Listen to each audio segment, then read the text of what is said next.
All right, so this is going to be a facilitation video of the ZIPPER strategy, which is used as an anger management intervention. So I do not have participants, but I've created some hypothetical participants that I'm going to share with you guys. So basically, this video, I'm going to outline a program that I've created using the ZIPPER strategy, and then I'll facilitate one of the sessions that we would have in the program. So basically, the ZIPPER strategy is a 5-session program, and each session has goals and objectives.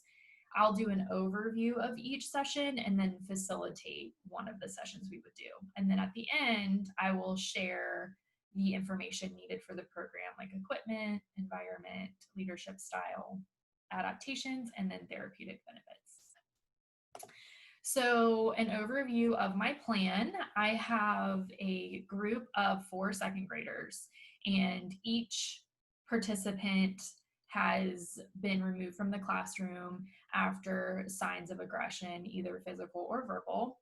So I have reviewed each participant and learned about their behavior, some of the observations that the teachers have shared with me. And then I created a ZIPPER strategy program for these students. And each session is 30 minutes long, and we did a session per day.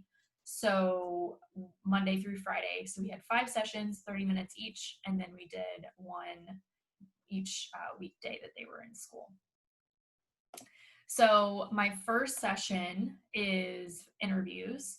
So what I did was I met individually with each participant to get kind of their side of the story as to why they felt angry, what they did when they felt angry, and then got their feedback on if they thought it was an appropriate behavior or not. So some of the interview questions were, can you think of a time you felt angry? What did you do when you felt angry? What was your teacher's reaction? Do you think the reaction was a good or bad choice? And then last, which is one of the more important questions, is would you like to learn how to make better choices the next time you feel angry?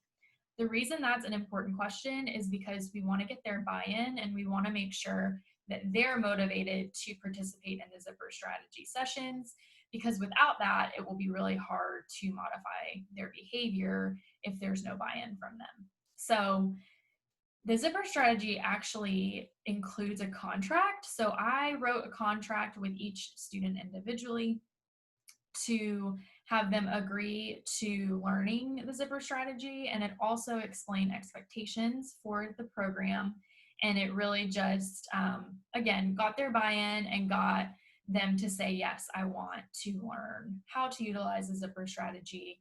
And that's important because, again, we want their buy-in. So I'm going to now show you guys, I'm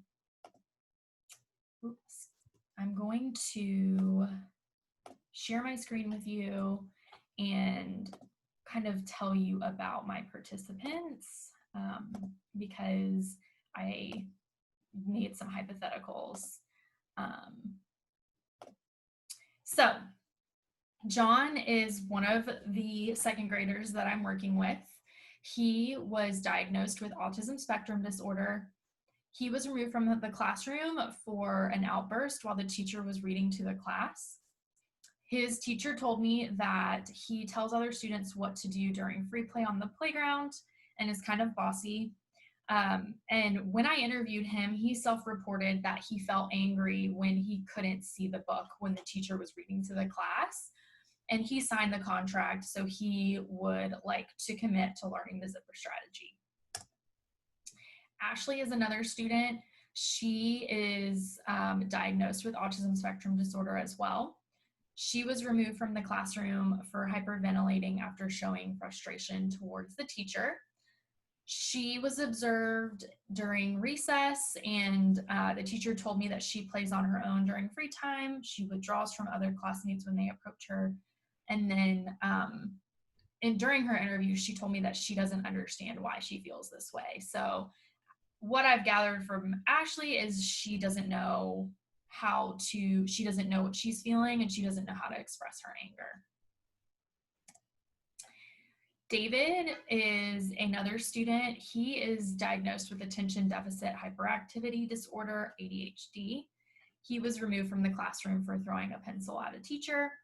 He plays well with other students in short periods of time, but he often transitions to activities every 5 minutes, and he gets frustrated and shows verbal aggression towards students when they don't follow him to the next activity. And he told me during our interview that he feels angry when he doesn't understand when the teacher, he doesn't understand instructions that the teacher gives for assignments. And he also signed the ZIPPER strategy contract. And then last we have Mia. She has not been diagnosed with any disorder or intellectual disability at this time. She yelled at a classmate, which is why she was removed from the classroom. She is observed directing classmates what to do during the day, and she shows frustration when they do not listen to her. During her interview, she told me that she feels angry when classmates don't share their toys, and she signed a contract to learn the ZIPPER strategy as well. So I'm going to stop sharing my screen. So that's the background of my participants. Like I said, session 1 would include interviewing them one-on-one. When I'm not interviewing students, they are free playing in our environment. So I'm kind of rotating out who I'm talking to. And when I'm not interviewing them, they have the opportunity to play with the other students. Okay, so session 2 is the session that I'm actually going to act out for you guys and facilitate. So session 2, today, you guys, we are going to talk about 2 different strategies that we're going to use to cope with our anger. So one thing that I want you guys to do during this session is to listen. I want you guys to not talk while I'm talking. We're going to have time at the end to discuss what I've shared, and then I'm actually going to ask you guys follow-up questions. So listen while I'm speaking, and when I do ask questions, you can answer. We're going to work on this together. The first thing that we're going to talk about is breathing. So we are all breathing now, in and out, at a normal pace. One thing that we can do when we feel angry or we feel stressed or anxious is deep breathing. So we're going to learn now how to practice deep breathing. So one thing, I'm going to have some cue cards for you guys. So when you see this that says breathe in, I want you to breathe in through your nose. And then when we breathe out, when you see this, you're going to breathe out through your mouth. So breathe in through your nose, breathe out through your mouth, just like that. So another thing we're going to do when we're deep breathing is we're going to hold our breath in and exhale out for longer than we would normally do. So right now we're breathing in and out at a regular pace, maybe 1 or 2 seconds in, 1 or 2 seconds out. For deep breathing, we're actually going to count in our heads while we're breathing in and out. And I want you to count in your head and follow me. So what you're going to do when you breathe in is you're going to breathe in through your nose and count to 4 in your head. And then when we breathe out, you're going to breathe out through your mouth, just like that. You're going to count to 8 while you're breathing out. All right, so let's practice that. Breathe in and breathe out for 8 seconds.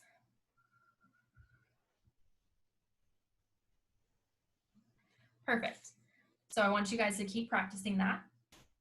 And as you're practicing breathing in and out, I want you to think about what is happening to your body as you're breathing in and out. So when you're breathing in, your chest is rising, you're bringing oxygen into your body. And when you're breathing out, you're releasing all of that oxygen. So one thing that's good to know about breathing, deep breathing specifically, is it kind of calms your body down. So, you know, when you feel angry, you kind of tense up. Does anybody maybe clench their fists or their heart starts racing when they feel angry? That's your response, your body's response to your feeling. So deep breathing will help you relax your muscles. It'll help you clear your mind. It calms you down so that instead of when you're feeling angry, you react, you're taking deep breaths and you're calming your body down. Okay? So I want you guys to remember that because we're going to practice breathing, deep breathing, when I go through this next section, okay? So what we're going to do next is we're going to go through the zipper strategy. So do you guys remember yesterday I told you that I had a strategy to share that will help you react better to your anger?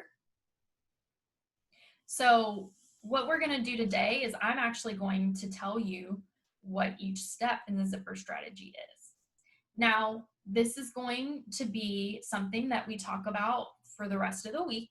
So we will continue to practice this, but today I just want you to listen and I want you to learn what each step is, and then we're going to have time to practice this later in the week, okay? So first, zipper starts with a Z. So Z is zip your mouth. So the first thing that you're going to do when you start to feel angry is you're going to zip your mouth. The next letter, I, is identify the problem. So what we're going to do after we zip our lips is we're going to take a deep breath. So just like what we talked about, just when the deep breathing exercise. So breathe in through your nose and out through your mouth. And you can do that as many times as you need to until you start to feel calm, okay?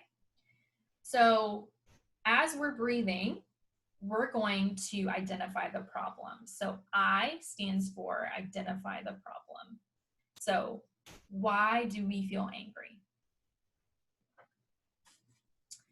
The next letter is P for pause.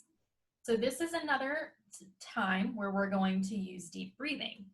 So I want you to breathe in and out, again, as many times as you need to, because the whole point of breathing is to make sure you feel calm, or to try and feel calm after feeling angry, right? So breathing and you're pausing, because instead of reacting, we want to think about what we can do, right? We want to think before we react. Good job. P is put yourself in control. What does that mean, put yourself in control? That means you've zipped your lips, you've identified the problem, you've paused, you've taken deep breaths, and this means you're in control and you know how you're going to react to anger, right? You're thinking about the problem and you're in control, meaning your body isn't clenched anymore. Your body's not reacting without you understanding why. You're in control and you're going to work on next steps on reacting to anger, right? So E is the next letter, and that's explore. And what we're going to do in the explore step is we're going to think about what we can do. So what can we do to react to anger in an appropriate way? So we don't want to throw things, we don't want to yell, but we want to think and explore about what we can do. And then the last letter R is return to activity. So you made it. You worked through each step of the zipper method and you're going to return to your activity. So instead of getting pulled out of the classroom, you're going to be able to stay in the classroom with your classmates because you zipped your lips, you thought about the problem, you took lots of deep breaths, paused, you put yourself in control, and you explored options to react to anger appropriately. So that is the zipper strategy, and that's what we're going to be working on this week. So I want you guys now, I'm going to ask you a few questions. How did your body feel when we were practicing the deep breathing? Did you feel relaxed? Your muscles weren't tight? Yes, very good. Good job. And how do you think deep breathing will help you when you feel angry?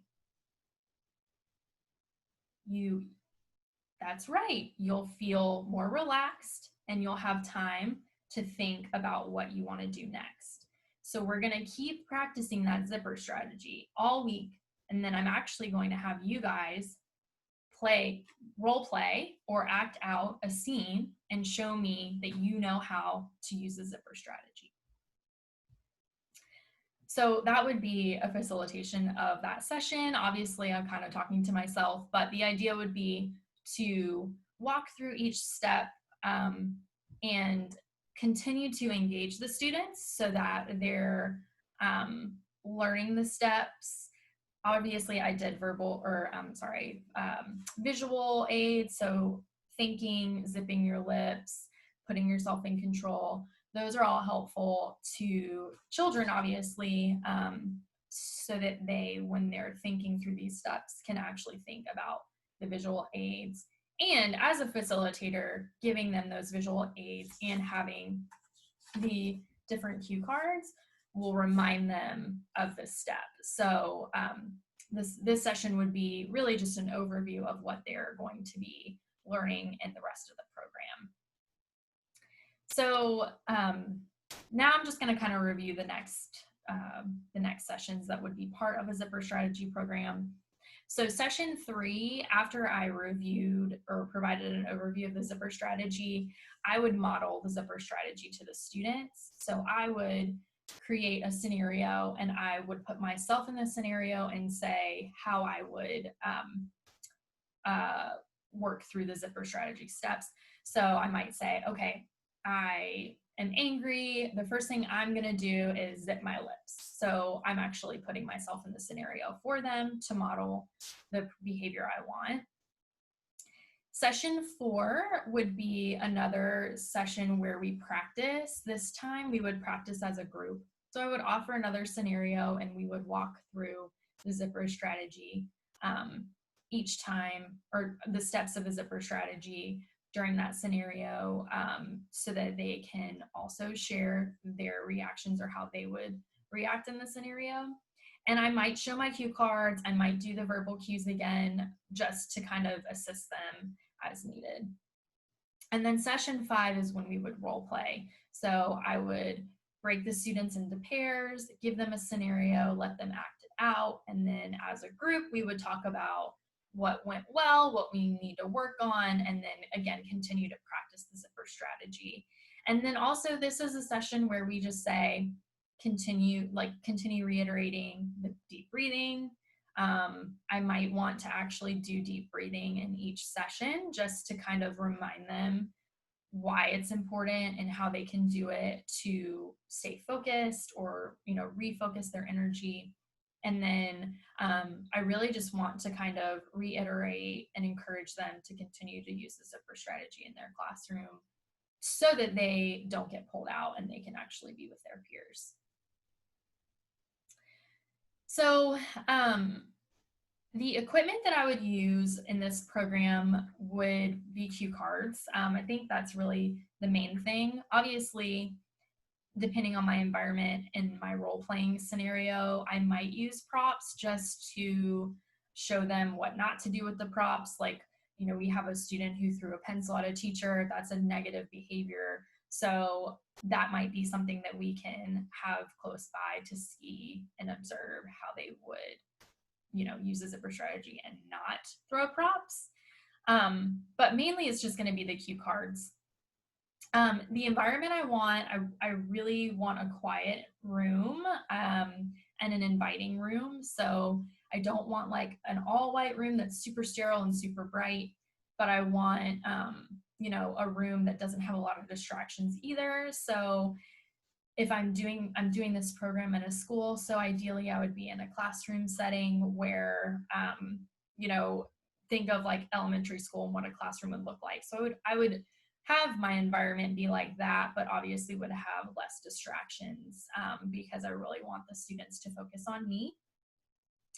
I also might have some posters on the wall that show the zipper strategy, or we might have cue cards that are just a little bit bigger so that they can read, you know, it might say Z and then zip your mouth underneath around the room. Again, just to continue to like remind them of what the steps are and what they stand for and what we do in each. So those would be helpful to have. And then I really, the important thing is I really want it to be an inclusive environment, meaning I want all of the students to feel included.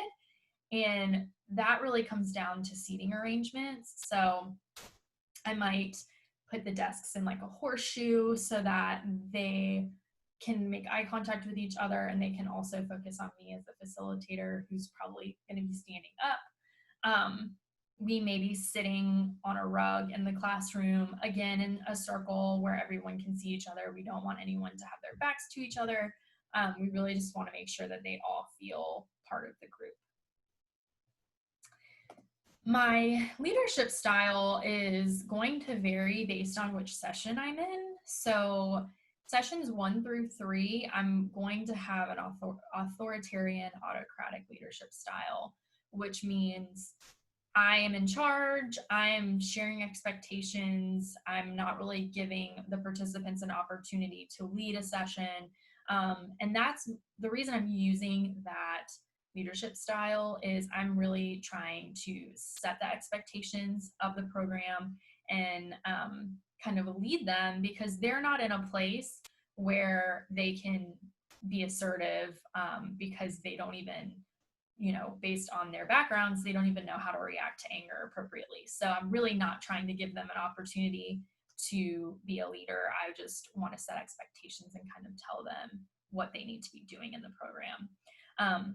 Also, this leadership style is really necessary in behavior modification. So that's essentially what anger management is trying to do. We want to modify negative behavior. So that's why I picked this leadership style.